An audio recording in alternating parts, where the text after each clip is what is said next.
आज हम समझेंगे बैंकिंग, रेट्स, मनी सप्लाई और इन्फ्लेशन का कंसेप्ट। सबसे पहले किसी भी देश का जो बैंकिंग सिस्टम है वो स्टार्ट होता है उस देश के केंद्रीय बैंक से, जो कि भारत के संबंध में क्या है, आरबीआई। ठीक, ये होते हैं आपके बहुत सारे कमर्शियल बैंक या बोलते हैं इनको वाणिज्यिक बैंक।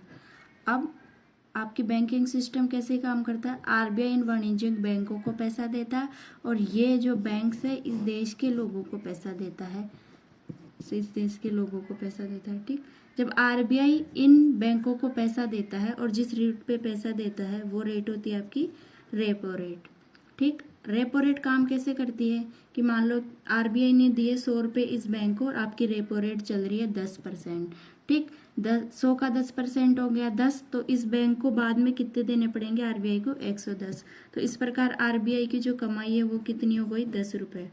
ठीक, ऐसे ही होता है आपका रिवर्स रेपो रेट का कंसेप्ट। रिवर्स रेपो रेट का कंसेप्ट क्या होता है कि जब कमर्शियल बैंक्स के पास ज़्यादा पैसा है तो वो दो चीज़ कर सकते हैं, या तो वो देश में लोगों को पैसा दे दे या आरबीआई के पास जमा कर दे। जब ये बैंक आरबीआई के पास पैसा जमा करते हैं तो उसको किस रेट पे करते हैं, रिवर्स रेपो रेट पे। तो आरबीआई अपना पैसा वेस्ट ना हो इसकी जिम्मेदारी रखने के लिए क्या करता है, इन बैंकों को पैसा देता है और ये बैंक बदले में आरबीआई को क्या देते हैं, गवर्नमेंट सिक्योरिटी या जीसेक। सेम रिवर्स रेट में भी ऐसा ही होता है, आरबीआई इसको जीसेक देता है। ठीक, इसके बाद बात करते हैं आपकी जो रेपो रेट होती है वो हमेशा रिवर्स रेपो रेट से ज़्यादा होती है। ऐसा क्यों है, क्योंकि जब आरबीआई पैसा दे रहा है तो ऑब्वियसली वो ज़्यादा रेट पे देगा, जब उसको पैसा लेना होगा तो वो कम रेट पे लेगा क्योंकि वो खुद सेंट्रल बैंक है। ठीक, अभी आपकी जो रेपो रेट है वो कितनी चल रही है, 6.5, और आपकी रिवर्स रेपो रेट कितनी चल रही है, 3.35। ठीक, ये जो दोनों रेट है ये होती है आपकी अल्पकालिक ऋण या शॉर्ट टर्म पैसा होता है। ठीक, एक होती है आपकी बैंक रेट होती है लॉन्ग टर्म का पैसा जो लॉन्ग टर्म के लिए मिलती है और विदाउट आपकी गवर्नमेंट सिक्योरिटी के बैंकों को मिलती थी। ये 1991 से पहले का कंसेप्ट था, उसके बाद में रिवर्स रेपो रेट इंट्रोड्यूस हो गया। अब पैसा जब लोगों के पास आता है तो उसके बाद क्या क्या होता है, उसके लिए एक कंसेप्ट होता है आपका एनपीए, बोले तो नॉन परफॉर्मिंग एसेट। जब लोग पैसा लेते हैं तो वहाँ से 3 कंडीशन बनती है। ठीक, ये कोई बैंक है, इसने किसी व्यक्ति को पैसे दिए, एक ड्यू डेट पे इसको अपने पैसे ब्याज सहित बैंक को वापस देने होते हैं। यहाँ पे 3 कंडीशन बनती है, जैसे कि आपकी ड्यू डेट से 90 डेज हो गए और इस व्यक्ति ने अभी भी पैसे नहीं दिए तो अभी भी इसको परफॉर्मिंग एसेट मान सकते हैं अपन। लेकिन अगर 90 डेज से आपकी 12 महीने हो गए, 12 मंथ्स, तो अब इसको डाउटफुल एसेट में कंसीडर किया जाता है। और फिर 3 साल हो गए तो इसको बोलते हैं लॉस्ट एसेट, कि अब तो ये पैसा वापस नहीं आने वाला। इस कंडीशन को कंट्रोल करने के लिए आरबीआई अपने कुछ इंस्ट्रूमेंट्स अपनाता है, जिसमें एक है आपका सीआरआर और एक है आपका एसएलआर का कंसेप्ट। सीआरआर और एसएलआर, सीआरआर होता है आपका कैश रिजर्व रेशियो। सीआरआर में क्या होता है कि बैंक, ये जो आपका कमर्शियल बैंक है, इसको एक कैश के रूप में कुछ मनी आरबीआई के पास सिक्योरिटी पर्पज से रखना होता है और ये हर 14 दिन में बैंकों को मेंटेन करना पड़ता है। एसएलआर, बैंक खुद अपने पास लिक्विडिटी के रूप में पैसा रखते हैं ताकि आगे अगर कुछ सिक्योरिटी का इशू आए तो उसको कंट्रोल किया जा सके। लिक्विडिटी में आपके हो गए, आपका कैश रख सकते हो, आप गोल्ड रख सकते हो और भी कोई भी चीज़ रख सकते हो। ठीक, अब आपका एक होता है इन्फ्लेशन का कंसेप्ट। इन्फ्लेशन में क्या होता है, मान लेते कि ये कोई शॉपकीपर है और इसके पास एक टमाटर है और वो टमाटर बहुत ज़रूरी कि वो सबको चाहिए।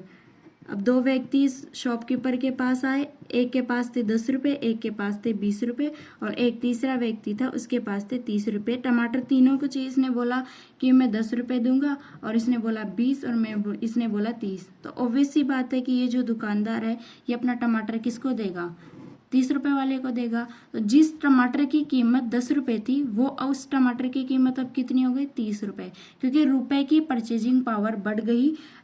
इन्फ्लेशन का डायरेक्ट मतलब ये होता है कि जो वस्तु है उनकी कीमतों में वृद्धि हो गई है। इसका मतलब है कि अब उस वस्तु की कीमत वापस से लौट के सेम प्राइस पे नहीं आ सकती, अब वो प्राइस स्टेबल हो चुका है। इसका मतलब है इन्फ्लेशन। अब इस इन्फ्लेशन को कंट्रोल करने का काम कौन करेगा? ऑब्वियसली आरबीआई, क्योंकि वो है सेंट्रल बैंक। ठीक, अब वो कमर्शियल बैंक के माध्यम से कुछ इंस्ट्रूमेंट्स अपना सकता है। उसमें दो है आपके, एक तो आ गया आपका कैश रिजर्व रेशियो और एक आपका हो गया एसएलआर। ठीक, अब इन्फ्लेशन बढ़ने का मतलब है कि मार्केट में मनी सप्लाई आपकी इंक्रीज हो चुकी है। इसके मतलब लोगों के पास ज़्यादा पैसा है, तो अब वो कम वस्तु को ज़्यादा कीमत देकर खरीद रहे हैं। तो आरबीआई का मेन इंटेंशन क्या है कि वो मनी सप्लाई को कम कर दे, तो आपकी इन्फ्लेशन ऑटोमेटिकली कंट्रोल हो जाएगी। मनी सप्लाई को कंट्रोल करने के लिए एक आपका होता है कैश रिजर्व रेशियो। अगर मान लो सीआरआर आपका बढ़ा दिया गया, तो सीआरआर बढ़ा दिया गया मतलब अब बैंकों को कैश के रूप में आरबीआई के पास ज़्यादा पैसे जमा करने हैं। जब कैश के रूप में बैंक आरबीआई को ज़्यादा पैसे दे देगा तो इसके पास पैसा कम बचेगा मार्केट में छोड़ने के लिए। तो इस प्रकार सीआरआर से आपकी मनी सप्लाई कंट्रोल हो गई। दूसरा आपका अगर एसएलआर भी बढ़ा दिया जाए, तो अब एसएलआर ज़्यादा बड़ा हो गया मतलब बैंकों को अपने पास अब ज़्यादा पैसा रखना है, तो वो मार्केट में कम पैसा छोड़ेंगे। इस प्रकार मनी सप्लाई कम होगी और इनडायरेक्टली आपकी इन्फ्लेशन कम हो जाएगी।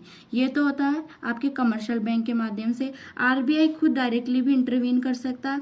इसके लिए दो इंस्ट्रूमेंट है, आपका रिवर्स रेपो रेट और आपका रेपो रेट। ठीक, अगर बैंक ने आरबीआई ने रेपो रेट बढ़ा दिया इसका मतलब अब बैंक आरबीआई से कम पैसा उधार लेंगे, और जब कम पैसा उधार लेंगे तो ये मार्केट में मनी सप्लाई भी कम हो जाएगी, इन्फ्लेशन कम हो जाएगी। Same as reverse repo rate में होता है। रिवर्स रेपो रेट अगर ज़्यादा है तो बैंक अपना पैसा मार्केट में डालने की बजाय आरबीआई के पास जमा कर देंगे, और इस प्रकार से मनी सप्लाई कंट्रोल हो जाएगी और इन्फ्लेशन कंट्रोल हो जाएगी। ये तो होता है आपका आरबीआई और एक रिवर्स रेपो रेट। एक आपकी होती है एमएसएफ, मार्जिनल स्टैंडिंग फैसिलिटी। ये क्या होता है कि जब बैंक आरबीआई से ऑलरेडी रिवर्स रेपो रेट पर पैसा ले चुका होता है लेकिन उसको और पैसे की ज़रूरत होती है, तो अब ऑब्वियसली वो आरबीआई से एमएसएफ के तौर पे पैसे लेता है। तो एमएसएफ आपके रिवर्स रेपो रेट से भी रेपो रेट से भी ज़्यादा होती है। क्योंकि ऐसा इसलिए है क्योंकि बैंक को उस टाइम अर्जेंट पैसा चाहिए होता है, तो उसका फ़ायदा उठाने के लिए आरबीआई थोड़ी सी हाई रेट पे बैंकों को पैसा देता है। ठीक, ये सारे कंसेप्ट आपके कवर हो चुके हैं बैंकिंग से रिलेटेड।